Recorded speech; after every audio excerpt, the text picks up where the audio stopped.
Narinig mo na ba ang katok sa iyong pinto sa kalaliman ng gabi?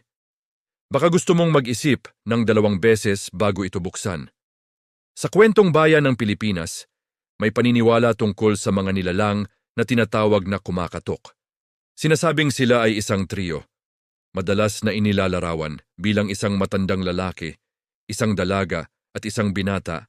Lahat ay nakasuot ng makalumang damit.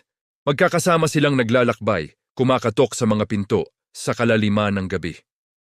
Ang nakakatakot na bahagi ay hindi ang katok mismo, kundi ang ibig sabihin nito.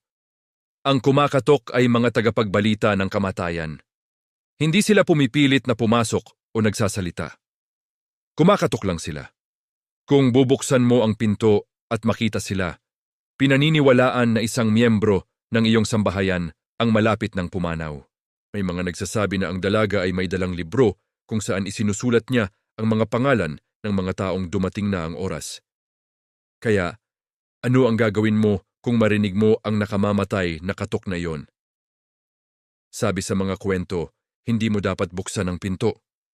May mga nagmumungkahi pa na balewalain ito ng tuluyan sa pag-asang lilipat sila sa susunod na bahay.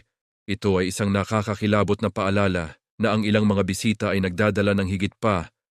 Sa isang palakaibigang pagbati, nagdadala sila ng babala